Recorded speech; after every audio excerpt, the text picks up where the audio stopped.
ykkur velkomin á þetta morgunkopp. Í dag það Fjalar Sigurðarson, ráðgjafi, sem ætlar að fjalla könnun á vegum SBU sem var gerð meðal félagsmanna í apríl og maí.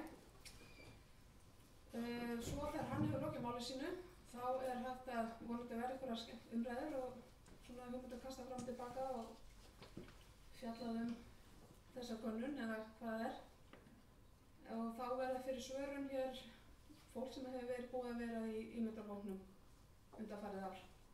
Þannig ég ætla bara að bjóða Fjalari að taka til máls. Takk fyrir. Mér langar svolítið að vera eins og leiðilegu kennarinn í gamla daga. Af því það svo rosalega aukt hérna og þið eru svo rosalega aftarlega. Ef við ekki að taka eina sessjón í að flytja okkur öll aðeins fram á. Ég ekkert að byrja hvernig á fremsta bekk, en bara svona, hér svakalega mikið pláss. Og þá náðu ég aðeins svo ég sé ekki að kalla alveg aftast. Heyrðu, en hvað það? Ég gerir nú ráð fyrir að einhverjum hafi verið á síðustu kynningu á föstudeginum, það síðasta minnum mig í Kópavoginum. Þetta nú ekki mikið breytt svo þannig að ég ætla nú ekkert að eyða allt miklu tíma í þetta. En þessi könnun sem sagt var gerð, SBU lét gera þessa könnun og þetta ekki eins og við vildum hafa þetta, þannig að við skulum aðeins bara minnka þetta. Og við náum þess ekki þá bara svona. Þetta kom kannski fáum á óvart, skiptingin í stéttinni. 92% konur og 8% karlar og það þýðir eins og ég nefndi síðast líka að allar tölur þar sem að við reynum eitthvað að ráða í mismunandi laun eða stöður eða heita eitthvað hjá körlum og konum, það eiginlega ekkert að marka. Þetta 8% náttúrulega bara ekki það stórt að það sé mikið marktækt í raun og veru.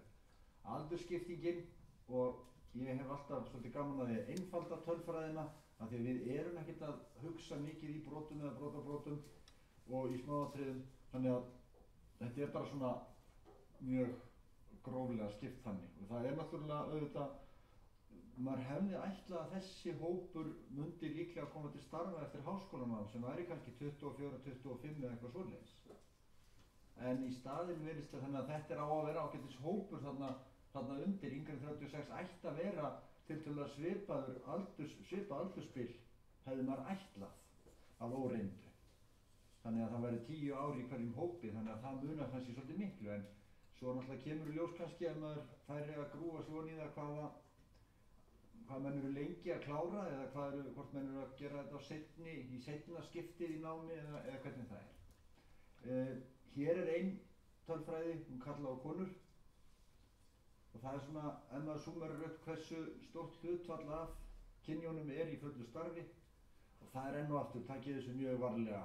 En þetta svona smá ábending samt, þetta það mikill munur að það eru rétt tæplega 70% kvennanna sem í fullu starfi en það hátt í 90% hjá körlunum. Hvað þið viljið lesa út úr því algjörlega undir ykkur komið og ykkar ábyrgð. En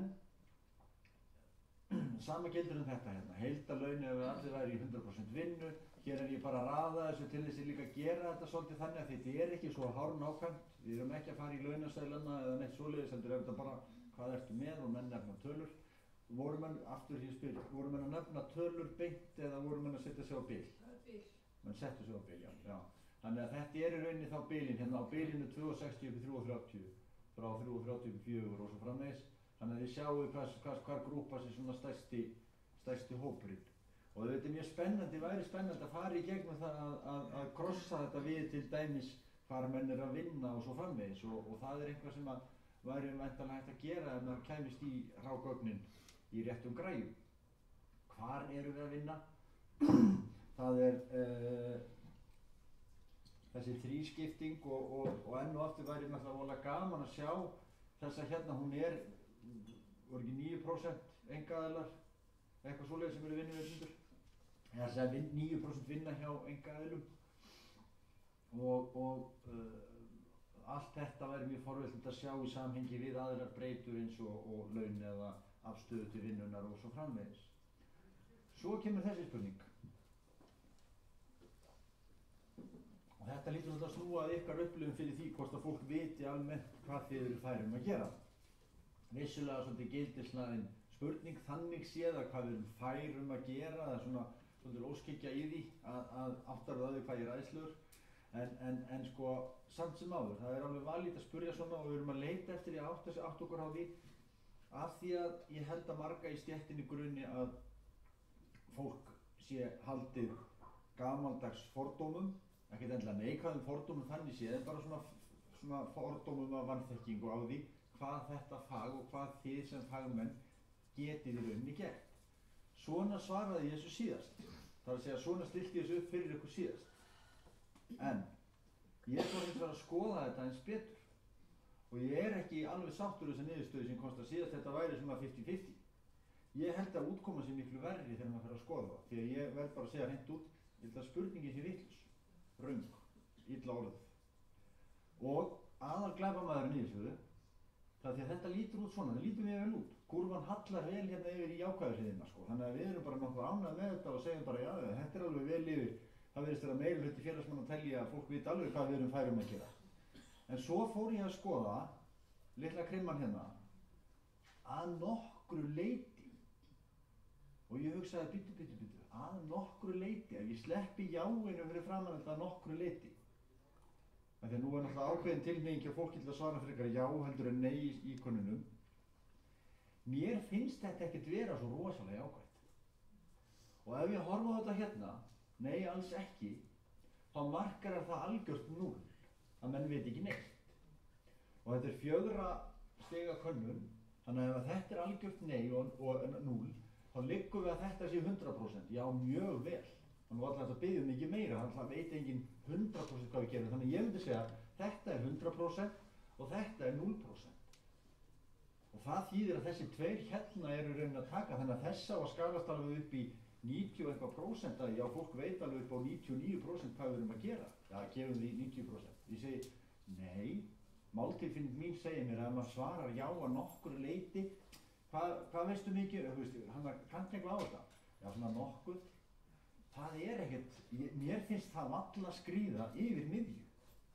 Þannig að meiri sé að þó ég færi þetta í þessa áttina og segi að nokkru leyti í miðjunni, þá held ég sé ekki ennþá komið með mína máltilfinningu fyrir því hvað nokkur leyti er. En þetta er þó allavega mínum hugsun er þessi. Að þú getur sagt nei, alls ekki, já mjög vel, svo ertu með 2 hérna á milli og svo ertu með eitthvað svona mitt á milli. Þannig að í mínum huga held ég, ef ég má bara vera taka mér algjör skátalega og ég tek það fram, ég er ekki tölfræðingur og ég veit að þetta veri sko engin Þorbjörn Broddarsson myndi ábyggilega sparka mér út úr tíma ef ég myndi reyna að púla þetta hjá honum í einhverju tölfræðikúrsi eða eitthvað. En það breytir því ekki að þetta er samt sem áður fyrir mér, þetta er ekki eins jákvætt og þetta virkaði á súlunum að sjá. Og nú getið þið bara skotið mig niður og eftir þeir eru algjörlega ósammála mér. En í mínum huga þýðir þetta í rauninni það að við buðum ekki upp á, eða ekki var boðið upp á rétta valkosti, fyrir utan líka mér finnst 4 möguleikar aldrei góðir. Því þú þarft að fara svo langt niður fyrir miðjuna og þess vegna buðum við fyrir ofan miðju var valkosturinn að nokkru leyti sem er mjög svona í meðalagi. Og þá bara segi ég að ég spóla tilbaka, niðurstaðan mín er í rauninni svo þegar ég les út úr þessu að 90% segja að fólk veit ekki nema í mesta lagi að nokkru leyti hvað við gerum. Það er bara ekkert nóg. Það er bara ekkert rosalega jákvætt. Ef það er ekki nema, ef mér finnst að fólk veit ekki nema nokkru leyti hvað ég geri eða ver, eða minna, það finnst mér bara ekki nógu jákvætt. Þannig að það er eiginlega þessi hugsun sem að svolítið snýrist við í kollinum mér. Þannig að þetta er eitthvað sem þið getið alveg tekið strauið á eftir og rætt eitthvað við. Þarna hef ég gleymt inn einhverjum auka. Í þessu ljósi ber að skoða það að við fengum þó ekki nema svona út, skilur fólk hvað við færum að gera. Þeir sem vinna hjá ríkinu, 45% sögðu í rauninni nei og nótabenni þegar ég segi nei þá er ég bara með þess að 2 neðri gubba. Þannig að þið megið, í mínum huga megið íkja það 10-20%. Þeir sem vinna hjá sveitarfélögum, helmingur þeirra segir afgerandi nei, fólk veit ekkert hvað við færum að gera. Og þeir sem eru í einkageiranum, 60% þeirra segja nei, fólk veit ekki hvað við erum að gera. Þannig að ég myndi álíta það að við séum komin með mjög afgerðin. Þess vegna held ég meiri segja sko hjá ríkinu sem eru þó jákvæðastir, þá þá held ég í raun og veru að þessi meiri hluti ykkar sem haldið fram að fólk viti ekki hvað hann gera. Enda ég held að það þurfi ekkert, þú veist, auðvitað náttúrulega aðalegin væri náttúrulega bara að kekka á því. Spurja bara fólk, búa til spurningakönnun einfalda og leggja fyrir fólk og segja, þú veist, í fyrsta lagi spurja það bara eiginlega, veist þú hvað bókasafns- og upplýsingafræðingur fær að gera? Sem er alltaf kannski svolítið svill, sko, en að reyna að kanna þetta í raun og veru, því þarna erum við náttúrulega bara auðvitað að kanna afstöðu okkar til þess. Svo kemur þessi hérna, þarf að bæta ímyndina, já segja 86%, skilja það betri launum, já segja 87% og ég ætla að endurtaka brandarann sem ég sagði síðast. Það er þetta 1% þarna sem heldur því fram að betri ímynd skilar betri launum. Samkvæmt þessu segja 87% betri ímynd skilar betri launum. En eitthvað 1% af þeim vill samt ekkert bæta ímyndina. Vill ekkert fá hærri laun. Ég get alltaf ekkert lesið öðruvísi út úr þetta. Þetta er nú meira svona, þetta er nú bara verið eitthvað svona rúnun eða eitthvað. En allavega, ég hef farið í það áður og ég veit ekki hversu margir ykkar hafa verið eða mörg ykkar hafa verið á einhverjum fyrirlestrum umræðum þetta áður.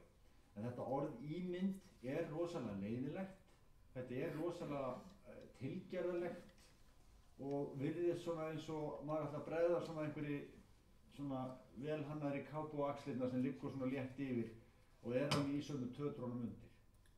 Við erum ekki að tala um það sem ímynd. Það sem við erum að tala um sem ímynd er í rauninni það af því að þú býrð ekki til ímynd.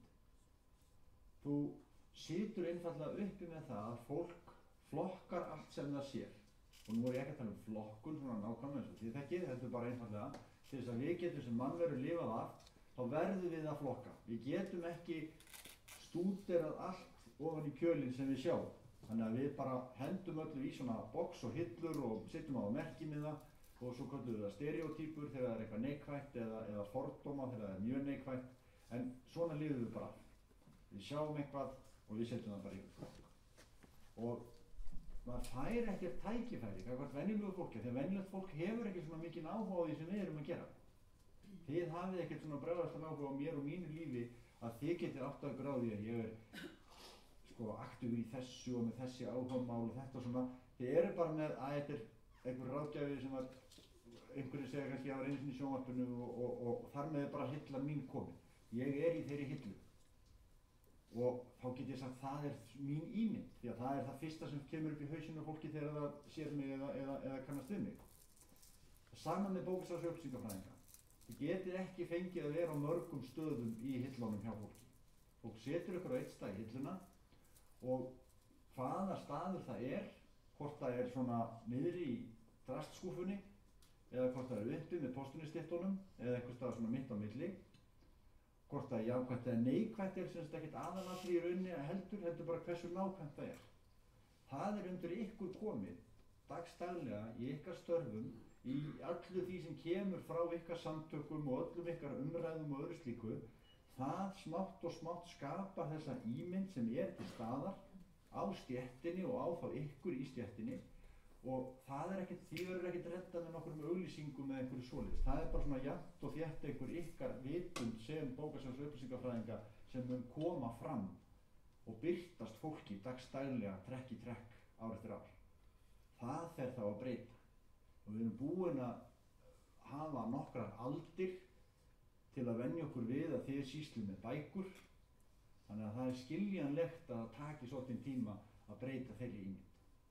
Þannig að ég er ekki, þú veist, þetta ímynd er alltaf svona fína. Þá komum við að þessu einmitt, hvað er það sem birtist fólki? Hvað segið þið í rauninni að þið kallið ykkur eða titlarnir ykkar og svo framvegis? Ég tók í burtu, út úr þessu tók ég í burtu í rauninni meirihlutann af þessum svona, já, þessi, nei, ég lík þín og það er nú þannig sérfræðingur og forstöðumaður og eitthvað svoleiðis. Þannig að það er nú alveg þannig inni ennþá á skrifstofustjóri sem eru svona generísk almenn heiti. En þau heiti sem að við sjáum og stærðin eins og þið vitið í svona orðaskíi þá segir stærðin til hversu oft kom þetta fyrir í ykkar textum. Þarna var alltaf bara spurt um titlana. Og bókasafns- og upplýsingafræðingur, hérna er síðan bókasafnsfræðingur en ég vek athygli á hvað skjalastjóri og maður hefði svo sem alveg prófað að geta sett þetta saman, eitthvað tengja þetta saman og svo er upplýsingafræðingur þarna einn og sér. En þegar ég skildi einmitt eftir bara þessi orð sem eru sem sagt ekki sérfræðingur eða deildarstjóri eða eitthvað svoleiðis og skildi bara eftir fagorðin í raun og veru, þá var þetta stærðin. Og þetta bara samantekt úr þessum 300 og eitthvað stykkjum og þá sjáum við stærðina langflestir eða með bóksals- og upplýsingafræðingur. Skjalastjóri síðan orðin verulega áberandi og þarna var ég, nei, skjalavörðurinn ennþá þarna. Bókavörður, bóksalsfræðingur og upplýsingafræðingur. Er nema von þó að við séum svolítið rugluðir í mér. Ef að þið eruð svona sundurleit, svona misjöfn. Og ég vek aðeins gláði, ég veit ekki hversu margir hafa fylgst með þessari umræðu síðasta árið í raun og veru heitið og titlana og allt það, en ég vek aðeins gláði að þessi klofningur sem að vera í stéttinni, að það ákveðin hópur sem með bækur og svo komið svona klofningshópur sem sýsla með skjöl og vil ekkert vita af bókum, nei, ég segi svona. Mig grunar það að þetta sé bara einfaldlega sjálfsbjargar viðleitni.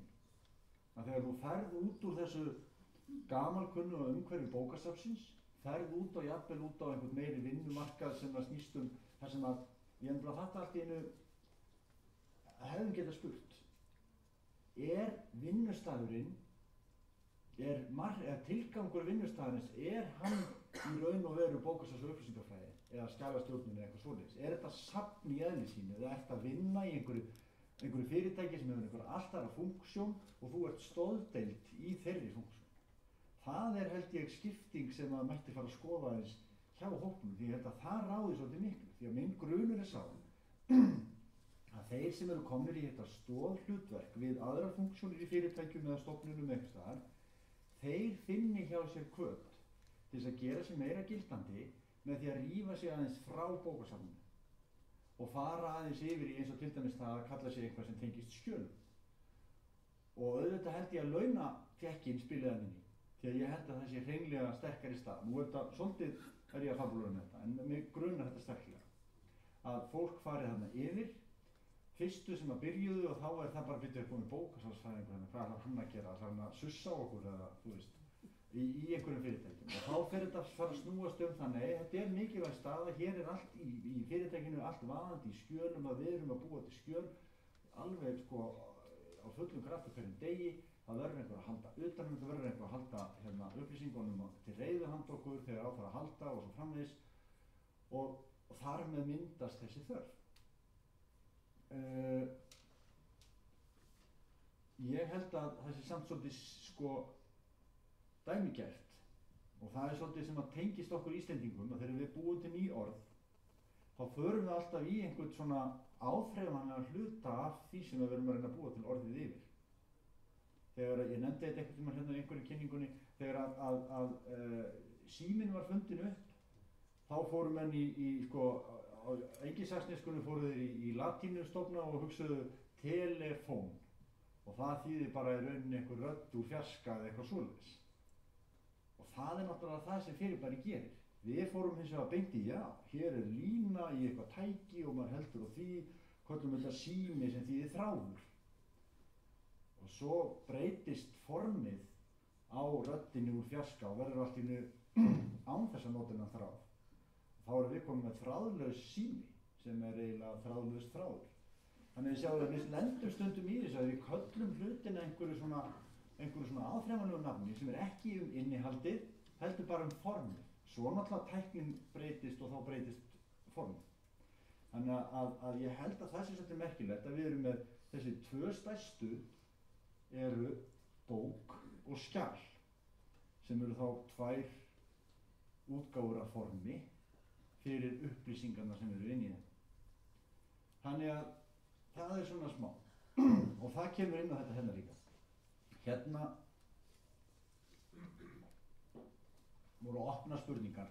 Hvaða starfsvettvang sé ég fyrir mér í framtíðinni? Hvernig verður starfsvettvangur? Með því að taka öllan orðasveiminn, raða honum upp bara og svona reyna að breyta þannig að tala og kyn eða fall eða eitthvað svoleiðis sé allt í því sama, að þannig að við náum bara stofninum og þá fáum við svona orð eins og gögn og miðlun, skipulag, þekking, veður, breytast og aðgengi og að kenna, skráning og vinna og ýmislegt. Og sjálfsögðu safnfyrirtæki og þið getið skoðað þetta. En hér vantar 5 algengustu orðin. Þannig að þá teljum við niður og þá sjáum við. Þetta er líka því að ef ég hefði haft 5 algengustu orðin með í þessu, þá voru þessi hérna horfin, þessi orðin pínu lítil. Þannig að við erum svona í rauninni að fara frá þessu og sjá þá alltaf stærri orðin birtast. Þannig að 5. algengasta orðið var rafrænt. Og því sjáum við stærðarmuninn á því, það hoppar svolítið mikið upp. Þetta eru bara ykkar textar þar sem þið eruð að fabúlera hvað gerist í framtíðinni, hvernig verður vinnan mín í framtíðinni. 4. algengasta orðið er starf og ég er alveg á fullu í endurvinnslunni, þannig ég ætla að nota sama brandarann og síðast að starf þarna hefði getað staðið hugsjón. Þannig að það er kannski ágætt fyrir ykkur, þið lítið á þetta sem starf og þið lítið á ykkur sem fagmenn og þetta er full vinna, þetta er ekki bara einhver idealismi. Og þá kemur kunnulegur 3. algengasta orðið skjala eitthvað. Hvort sem það verður að tala starfsheiti eða hvað þið sýslið með eða og svo framvegis. Næst algengasta orðið var síðan bókasafn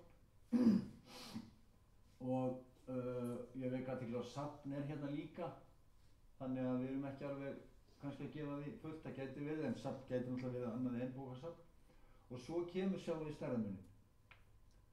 Þannig að þegar þið eruð að tala sjálf það sem þið eruð að gera, þá er formið sem þetta er form, þetta er staður sem geymir fullt af þessum formum, þá er það lítið en innihaldið í því sem þið eruð að gera er langstærst.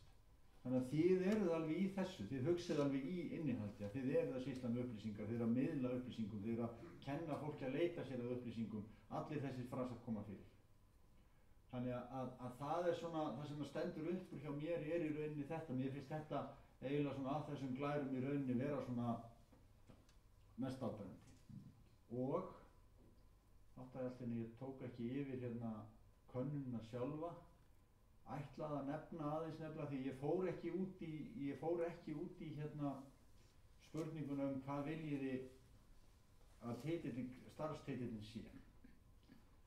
Og þar voru það að velja sem sagt fyrsta val og annað val og þriðja val og fyrsta val varð bókasafns- og upplýsingafræðingur, annað var ekki upplýsingafræðingur og þriðja í rauninni var bókasafnsfræðingur.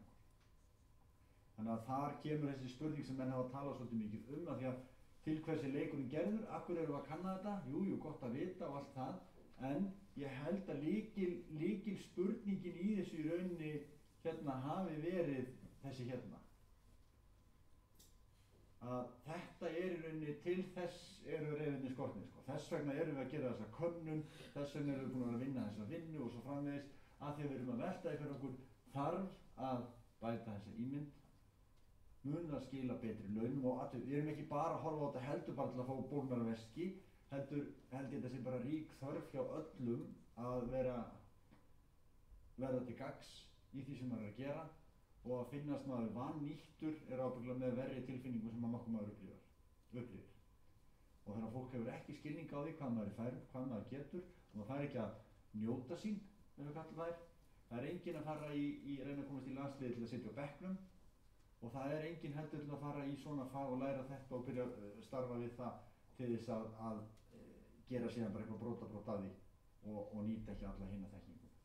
En ég held ég láti þetta kannski ekki verða mikið lengra af því að við ætluðum að opna þá bara fyrsta leið. Einhverjar spurningar kannski beint það því ég ætlaði ekki kannski að stýra umræðum eða svara allum spurningum í umræðum, það er svona meira ykkar. En er einhverjar spurningar sem vakna við þessa yfirferð? Langar að biðja ykkur ef þið eru með spurningar að tala hérna í mikrofóninn? Það besta er að það heyra allir í þig þegar þú segir þetta. Já, en þú ert að gera það fyrir vefinn, eða fyrir upptökuna. Já. En sko, ég kann eiginlega bara svara þessum spurningum. En bara vangaveltur, er einhverjar pælingar það? Við getum alveg sopnað bara hreinlega umræðina.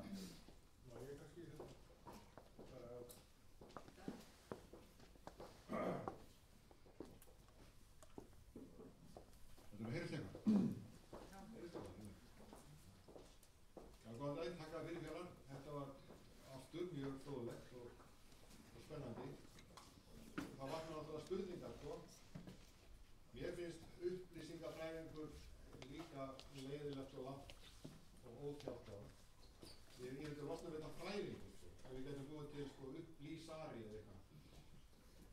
Ég horf alltaf á, sko, læknir. Það er svo svakalega smartbók sem að segja allt sem segja þarf starf þeirra sem er að... Heyrði ég orðið upplýsa? Heyrði ég einhvern segja upplýsa?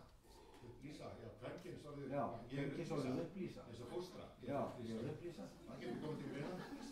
Árið 1998 þá las ég var bara að lesa þetta í gær í gamalli grein. Þar var upplýsingafræðingur, sem þá var bókasafns upplýsingafræðingur, sem var að gera við það að í framtíðinni þá myndu öll heita vefarar. Það er vegna þess að þá var vefurinn kominn, sko, til að vera. Já. Og við höfum svolítið, eins og þú vilt að koma inn á hana, flækst í því að búa okkur til starfsheiti miðað við þá nýjustu tækni sem er á hverjum tíma. Spurningin er núna til því, sko, sem ekstra, með kannski ráðgjafn. Hvað ræður þú okkur sem skemmt að gera? Hvernig hérna, sko, ég var nú að skrifa hjá mér í kompuna, sko, hvernig fyrir við að því að upplýsa fólk það, hvað við erum og hvað við erum færum að gera. Og þá skrifaði ég orðið upplýsa. Fattar við? Já. Hvernig að við erum upplýsingafræðingar. Já. Við ættum að vera best til þess fallin að upplýsa þjóðina að heimi það hvað við erum opbóðslega klár. Nei, það er ekki saman sem síðasta en allt í lagi. Já. Ég held nefnilega að þetta sem þú varst að tala um skala hérna fólkið, sko, það eru 2 tegundir af skala fólki. Alveg sem það er til 2 tegundir af huldufólki, það eru álfar og tröll. Já. Og það er sama harfa, sko, það eru góðir skalarar og vondir. Þeir sem eru bókasafns- og upplýsingafræðingar og verða skalastjórar, eða hvað það heitir, þeir eru mjög góðir, sko. Já. En svo eru aðrir sem koma að þessu starfi annars staðar frá, með öðruvísi menntun, og þeir eru svona lagæðir. En þú mátt ekki hafa þetta eftir mér, ég fann ekki hérna hvernig mér ekki. Það er tekið upp og fyrir netið, sko. Ákveð leikur sem Mér er ekki rosalega ekki tekið skýrt, en ég mjög vænt alla skala, sko. En sem, upplýstu okkur um það, hvernig fyrir við að því að breyta og samfara, upplýsa fólk um það, hvað við erum færum að gera. Ég lendi mjög oft í því að mér er ætlað að vera bókmenntafræðingur. Já.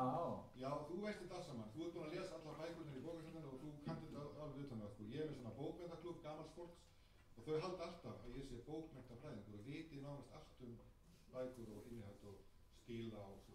Já. Ég er ekki hugmynd neitt sem að hlutur bókum. Ok. Sko, ég held að í grunninn ef við erum að tala um það hvernig fáum við fólk til að breyta þessu viðhorfi eða svoleiðis, þá kemur þetta inn á það sem ég sagði áðan með hillurnar. Í hvaða hillu lendið þið og hvar mun fólk flokka ykkur? Sama hvað þið reynið þá mun fólk alltaf flokka ykkur. Hvort sem það er sem konu eða kall eða eldri eða yngri eða feitur eða mjór eða eitthvað svoleiðis. Ef það veit síðan eitthvað meira þá heldur það áfram að lagfæra þá flokkunum. Og þannig að vinnan er auðvitað fólkin í því að fólk finni það jafnt og þétt að flokkurinn þeirra er röng. Það þarf að færa ykkur hillu og koma ykkur fyrir á öðrum stað eða stækka plássi sem þið hafið. En ég fór bara að hugsa reyndar, sko, ef þú varst að segja þetta, þá fór ég að hugsa um það. Ef við hugsaum þetta mjög bara svona í praktík, hvað er það sem á að gerast? Af því að þið eru alltaf að eiga samskipti við einhverja, viðskiptavini. Hvað er það sem á að gerast? Á bilinu frá 9 til 5, ef við segjum að þessi starfstíminn ykkar. Hvað viljið þið að breytist? Hvað gerist annað í dag eða á morgun heldur en gerist í dag eða gær? Ef þið værið allt í að koma með nákvæmlega það sem þið vilduð, nákvæmlega þá ímynd sem þið viljið, hvaða breytingar yrðu þá á því? Hér kemur einhver labbandi með bókasafn eða hér kemur einhver labbandi að tala við ykkur eða hér kemur vinnuveitandinn og ræðir við ykkur starfið eða launin eða eitthvað svoleiðis. Hvaða breytingar væru í rauninni búin að eiga sér stað? Hvernig mundi aðilinn sem er í samskiptum við ykkur haga sér öðruvísi? Mundi hann biðja ykkur aðra hluti? Mundi hann fara fram á eitthvað meira? Mundi hann bjóða ykkur meiri pening? Fel ykkur meiri ábyrgð? Eða hlífa ykkur við ákveðnum störfum eða bæta við ykkur öðrum funksjónum. Ef þið hugsið þetta svona, þá er það eitthvað sem þið þurfið að svara. Ef þið búið til þessa mynd að nú eru bara allir konið með þetta á hreinu, nú er bara 100% já, það vita allir hvað við erum færum að gera, hvað breytist? Þannig að ef þið æfið ykkur í því, punktið það niður, hvernig lítur veröldin út þegar hún er orðin eins og ég vil á verði, þá erum við búin að teikna upp einhverja myndaði sem við erum orðin sem eitthvað markmið og þá bara þurfum við að draga línum á milli og segja hvernig komumst við þangað, hvað þurfum við að gera, hvað þarf þessi aðili að vita, hvað þarf hann að fá, hvaða mynd þarf hann að hafa og svo framvegis. Af því ég held líka að sé svolítið mikilvægt að við áttum okkur á því að við þurfum að vita hvað það er sem við erum í rauninni að sækjast eftir hverju við erum að sækjast. Það er oft auðvelt að vera sammála svona í megin, já það þarf að bæta ímyndina. En við förum svona að skoða það í smáatriðum, hver er sú ímynd nákvæmlega sem við viljum að fólk hafi? Hvernig lítur hún út? Hvernig hagar manneskja sér sem er í þeirri ímynd sér í daglegu starfi og hvernig koma aðrir fram við hana?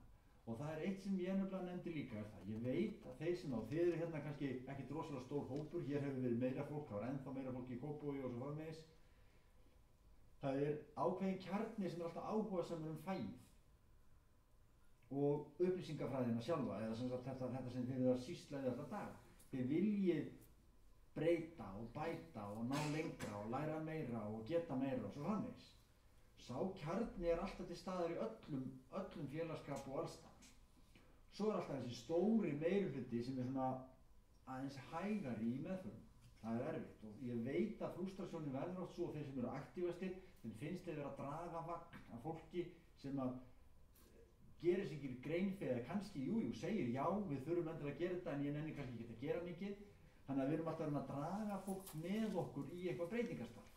Og þá segi ég, er ekki bara komið tími til að hætta því, að rembast við það og einfaldlega þeir sem sjá þörfina fyrir þessa breytingar, þeir fara bara í þá átt af krafti og með hávaðalátum og kannski er það góða við að kjarni sem er aktífastur í þessu, hann er náttúrulega sá sem er oftast með hávaðalæti því það eru þeir sem halda fundina og senda út fréttabréfin og senda pósta og tala saman og hafa hæst. Látum þá bara þetta, látum gröfuna hljóma eins og einhvað, ég man ekki svona í hvað er að vitna núna.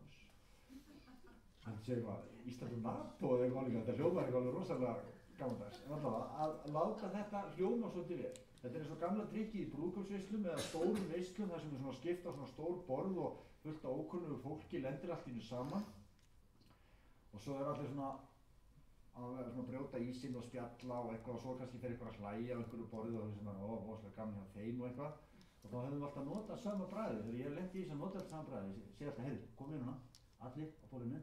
Þegar ég segi nú og hlægið öll rosalega hátt og þá halda allir þessi svo ógeðslega gaman hjá okkur. Nú og svo hlægið við alls og vitlýsingar og allir horfður gaman hjá þeim, það er þessi borðið. En það finna við það er að það verður rosalega gaman á borðinu. Svo er reyndar annað sem ég má nú eiginlega til með að skjóta yfir, ef þið eru í brúðkaupi, það verður alveg rosalega gaman þegar einhver situr við hliðina þér og það er búið að vera halda ræðurnar og eitthvað svoleiðis. Það býð eftir því, það kemur alltaf að því, einhver alltaf rangt að ná sér í meiri mat eða fara á klósettið eitthvað, býð alltaf eftir tækifærinu og leiðan stendur við, slá í glasi með lífinu, ding ding ding, þannig að manneskjan er komin hingað og það er að slá í glas. Þá þagna allir og horfa á hana, þannig að hún þarf annarkvort að segja, nei ég er bara að fara á klósettið eða hún bara þarf að halda ræðu. Þannig að þetta er praktískur brandari sem er alveg dásamlegur. En þetta er algjör útvík. En sem ég segi er bara þetta, að bara fara bara í sátt og ekkert að vera að reyna allt of mikið. Það er rosalega erfitt að við erum þessi ímyndarhópurinn er búin að vera að hittast og ræða málin og við erum búin að brainstorma og það er búin að vera að fara og átta sig á því að ef við förum þess að nei það gengur ekki, bökkum út úr því og förum áfram lengra, þurfum ekki að þetta. Þetta er búin að vera ferli, hugsanaferli, vinnuferli sem hefur skilað sér í því að við erum farin að gera okkur betur grein fyrir því að við þurfum að breyta en við gleymum því síðan stundum þegar við hlaupum síðan og segjum öllum hinna frá þessu, þá gleymum því stundum að þeir voru ekki með okkur í þessu ferli. Þeir eiga eftir að átta sig á mörgum af þessum hlutum sem við vorum átt okkur á meðan vorum að hugsa þetta. Þess vegna er menn kannski ekki til í að hoppa með okkur bara á reit nummer 7 af því þeir eru eftir að taka 1, 2, 3, 4, 5, 6. Og ég held að ímyndabreytingin sé fólgin í því að átta sig á því raun og veru bara í praktískum hlutum, byrja bara strax að skrifa það niður. Hvað er það sem að á í raun og veru að breytast? Af því að breyta ímynd er bara orð, það er bara svona hálfgerður frasi. Þetta er svona alveg eins og að umræðan ESB. Hún er bara, göngum í ESB, nei, göngum ekki í ESB. Það er engin umræða það, og fyrir ekki, ég er ekkert að lýsa hennum sérstökum skoðunum á því hvort við höfum að gera það ekki, en það er engin umræða það, hvað þýðir það? Ef ég vakna upp á morgun og er komin í ESB, hvað gerist? Heyrist öðruvísi hljóð í bílnum mínum, eða borga ég hærri skatta í þessu, eða má ég ekki gera þetta, eða fæ ég allt í eitthvað meira? Þú veist, hvað þýðir þetta fyrir mig bara dagstæðlega? Mér finnst engin umræða það, þetta er allt í heildsölunni. Bara inn eða ekki inn. Þegar þetta brjóta umræðana niður og segja, það þýðir að þetta í þessu sviði og þessu sviði og þessu sviði, þessi getur ekki gert svona en þessi má fara að gera svona og svo framvegis. Og það er held ég svona cirka, eða svona svaraði cirka, það er þessi innihaldsvinna, hvað raunverulega á það að þýða ef að fólk er komið með betri ímynd og veit betur hvað þið getið gert. Þetta var svona vant svar. Skemmtilegt.